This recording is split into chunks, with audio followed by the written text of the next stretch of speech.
Hey everyone, it is hard to believe, but Parenting Neurodivergent Humans turns one years old next week. We have loved building this community with you this year and appreciate all of you so much. This week to celebrate our anniversary and give you some support to help you in this chaotic beginning of school year moment. We are re-releasing our very first full episode, Getting Neurodivergent Kids Back to School, Why It's Hard and What to Do. So here it is, young Dr. Morgan and Brienne coming from you from a year ago. Have you seen the TikTok video? It's this dad, he's folding clothes and the kids are doing something. He's like, nope, you have school tomorrow. No matter what the kid says, it's like, nope, you have school tomorrow. And then at the very end, kid's like, but tomorrow's Saturday. He's like, you have school in a few days. Nope. Yep, I have seen that, and I've maybe said that recently. My mantra is it's a school night. Either way, I think that video really captures the mixed bag it is, the joy and relief that lots of parents feel when our kids are going back to school because we miss them, but also it's like, thank goodness we're back into the schedule. Yes, and routine, and there's Yep. some space in the house. Yep. I'll put a link in the show notes if you haven't seen that YouTube video, but it's really funny. Welcome to Parenting Neurodivergent Humans. I'm Dr. Morgan Beidelman. I am a clinical psychologist, former school psych, former teacher, neurodivergent myself, and parent to two humans, one of whom is neurodivergent. And I'm Brienne Colpitz. I'm a school psychologist turned social coach for twice exceptional kids. I'm a mom to a couple neurodivergent kids and a late realized ADHD human, which means I'm double blessed with autism and ADHD. Thanks for being here. We're so glad you're here. We definitely need to talk about how if you are neurodivergent, there's an extra neurospicy layer to going back to school. There's a huge one, especially if you are a neurodivergent parent like me. I am remembering and just realizing there's so many things that I have to do. So I have to dust that back to school parent hat off. I should probably dust other things in my house too, but that's an aside. And just remembering now I got to pack lunches. Now I got to think through getting the water bottles filled. I got to coach my kids on what's going on for the day or the week or who's picking them up from school. Just all the things. It is a lot. The demand for my prefrontal cortex and all the executive functioning, which is already a challenge, Dr. Morgan, it just increases so much. It's a lot. Yeah. And never mind all the forms you have to fill out. Oh God. Trying to forget that. I was forever the person that they were stopping and being like, we don't have your whatever form. Just insert any form here. And I'm the person to turn it in. Oops. And then I'm turning around, getting on my kid about not turning things in. I'm like, Yeah. Where'd you learn that? It's weird. Yeah.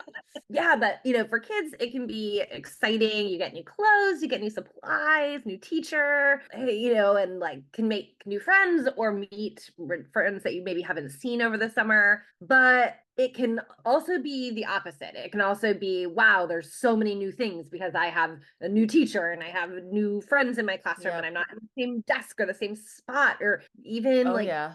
sometimes the room is overwhelming, just all of those things. And if you're neurodivergent, those things can feel 1,000 times more impactful. Yeah, absolutely. That excitement can turn to overwhelm in a split second. And I feel like the honeymoon in our house of that first day excitement is over by after school on that first day. And then it's like, oh, I don't have this kid in my class, or I have a different teacher, or the kid next to me is making weird mouth noises and I can't focus, and all the things. Absolutely. And, you said something there that made me think about too, is our kids tend to come home from school hungry and tired. And I think that's the way for many kids, but the level of exhaustion, I've been seeing clients these last 2 weeks as school has been starting back, and I can see that my kids and my teens and even my young adults are just exhausted. Absolutely. Somebody the other day was like, I slept 15 hours last night. I was like, oh my gosh. Can Yeah. confirm. Same thing over here. Yeah. So let's dig a little deeper here. Figure out how we can support neurodivergent kids and families with this back to school madness. I mean, we've kind of talked a little bit about why it feels so extra hard. There's sensory impacts, there's changes that, I always say that our kids take a little bit longer to adjust to the temperature in the room. And so that ramp onto school, where some kids, it's like by the end of that first day or at least the first week are like, oh, okay, I'm back in the swing of it. I often expect our kids, our adults, to need a couple of weeks to really make that transition back to school and to just level set that this is going to be a process, that for a couple of weeks, we're probably not going to be our best selves. And that's okay. Totally. Yeah. One way that I have been supporting my kids with the after school mask off situation. So if you're raising a high masking kid, one way to know that, if you're like, what is that? It means that your kids are kind of camouflaging all day to try to fit in and ride the social waves of the ups and downs that are happening. And it's taking all of their mental stamina. And so when they are coming home, it might be like a Jekyll and Hyde situation where at school they're one way and at home they just fall apart. They just melt down and they need support. And so one way that I'm supporting my kids, I try to have snacks in the car. I don't know if your kid's a bus rider, maybe they walk, maybe they're after school. So think about this for your own situation. But for me, I have to pick my kids up. And so I have like a little variety of flavors, textures. I make sure there's some protein in there. Try to have a lot of different options for them because I know that they maybe didn't have time to eat all their lunch, or they got distracted or overwhelmed, or so-and-so's mouth noises were putting them in a triggered spot. And so they could not rest and digest during that lunch period. So trying to have almost like a second lunch for them in the car has been a good way that I support my kids. Yes, and I did pick up. I also did something similar. Yours are way cuter and way more. But my kids are grown now, and when they were kids, we did something similar. But we would decide, is this ride like a talking ride, a radio ride, or is it a silent ride? And we would just ask at the very beginning. And usually I could tell by their faces after a while, like, especially like one of my sons in particular was really the reason we had that ritual in the car. But I thought that was actually really nice. And I actually find myself to this day, I'll get in the car by myself and I'll ask myself if this is a silent ride or music. I love that. It's so smart to tune in to like your own capacity for things and for sensory input. I love that. And I think, thinking about that, so we're thinking about the after school part, but like supporting our kids to have the things they need while they're in school, like with supplies. I know you've put a lot of lists together and really thought through this. I guess, let me just ask you, like, what advice do you have for parents who are trying to help meet some of their kids' neurospicy needs while they're in school? They're not there with them. So one is that I really recommend emergency food supplies. Our kids are burning fuel even if they're sitting in a desk all day. And that's true for all humans, obviously. But our kids, because a lot of times the environment is stimulating, sometimes overstimulating, there's a lot going on, they're actually burning more. They're getting hungry faster. And lunch is not always an ideal time for them because it's so overwhelming. Often it's like 15, 20 minutes and it's loud in there and you're worried about getting a seat and there's smells and there's just a lot going on. And so I notice that our kids tend to be hungry at other times during the day. So I often encourage parents to have some bars that their kids like, that they always just have a couple in their backpack. And I suggest pre-stocking it like on a Sunday so that you don't have to think about it to do it every day. That's overwhelming. The other thing is a lot of backpacks have like a bazillion pockets. That is just a recipe for losing things in my world. So getting a backpack that has just a single pocket or two pockets is really great. You have a child who's in classes that rotate. So sometimes upper elementary, but certainly certainly middle school and high school. A lot of times our kids really struggle with organization, and having multiple binders, a binder for every class, can be really, really hard. And you'll know because you open it up and it's a science binder and there's notes for every subject in Right. it. Too much to manage. Too much to manage. And so I often just say, get one, have one notebook, maybe two notebooks, and then have folders that are dedicated to the type of work. If it's done, it's in one folder. If it's kind of a work in progress, it's in one folder. And then it's like, turn this in, it's in another folder, 3 folders. And it's focused on how we're using that work, not what work, is another one that I find pretty helpful. I love those. I love those ideas.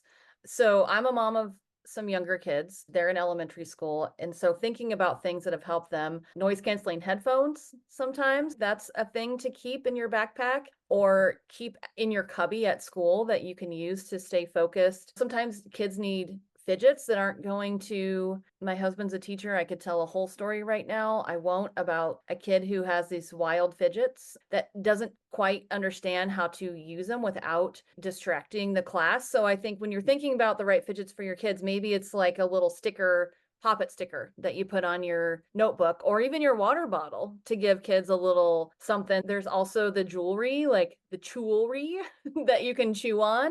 So that's another idea if you're thinking about like how to meet your kids' needs while they're away from you. Some schools have wiggle seats. I don't know like the ins and outs of getting your kid a wiggle seat in a school outside of 504 or IEP, but that's something to consider. You know, does your kid need a way to wiggle that's not distracting to other people? Working with your school team to figure that out. Also think, good idea. When you were talking, it made me think too about fidgets for older kids and adults, because in my space a lot, no, it just made me think of MySpace back in the day. Anyways.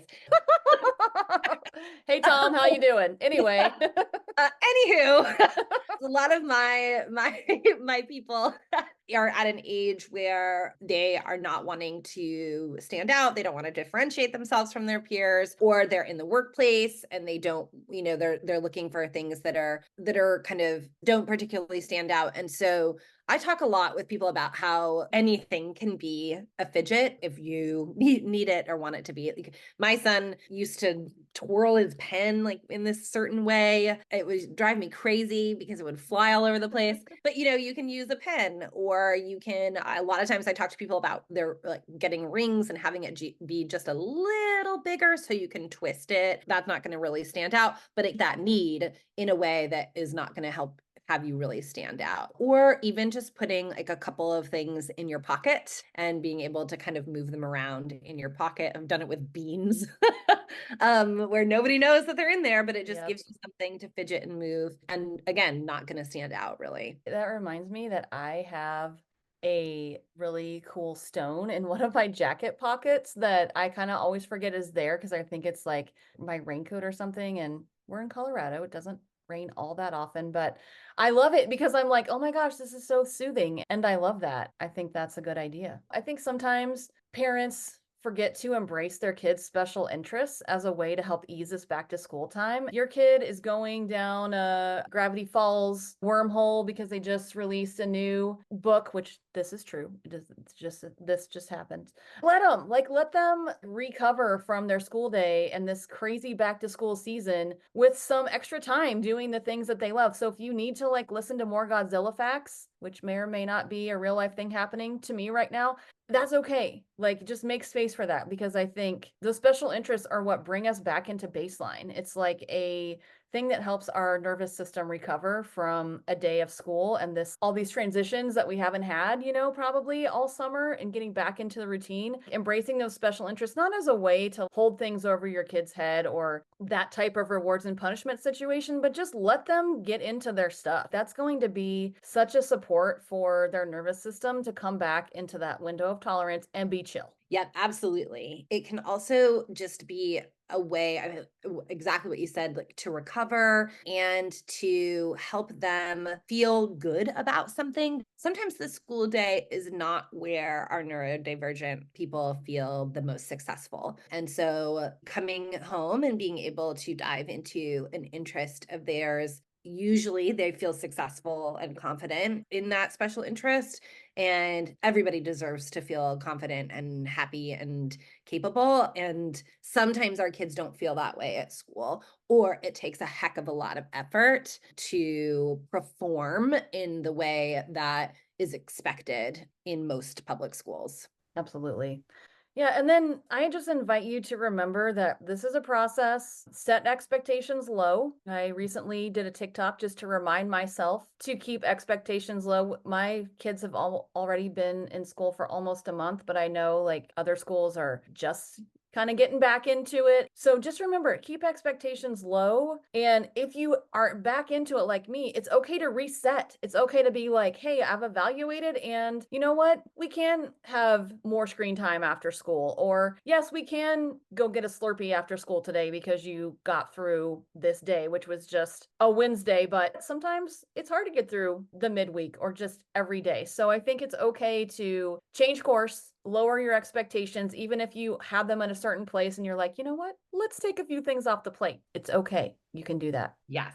I often just would not cook for like the first 2 weeks of school. I was like, it's not going to be a thing that happens. That's a great accommodation for parents too. Yeah. Put takeout on your menu. Do a food delivery thing if you have the resources. Have cereal for dinner. Like figure out how to make it easy for you too. Just thinking about wrapping it up here, just knowing that this is a hard time. I kind of forget how hard it is every year, and been doing this for a while, married to a teacher, used to work in schools, but have like this, maybe it's just like self-protection, but I kind of forget the back to school madness. So talk to your kids, get good at repairs, try to work with their and your own neurodivergence to embrace special interests. Remember to process lower expectations, and definitely check out Dr. Morgan's list she has on Instagram and see she's done some different posts around like supplies that really support different types of brains. So don't forget to check those out as well. And know that it will get easier. Like, as you keep going, you will fall into that rhythm and that routine. It's probably just going to take a little bit longer than you remember it taking, because our brains have a good way of wiping that from our memories, but it will get there. And so lower the expectations, give yourself a break, and hang in there. You got this. We're rooting for you. Okay. This is Brianne, back in the future. Thanks for listening, and I hope this episode was helpful. If you're looking for Dr. Morgan's back to school supply list that we mentioned in the episode, she updates those every year, so check them out. They're in the show notes. We'll be back next week with a new episode about the dynamic nature of neurodivergence. Make sure to subscribe so you don't miss it. See you next week. Yeah, I saw I was Brianne from the future. Yeah, I was like, cool.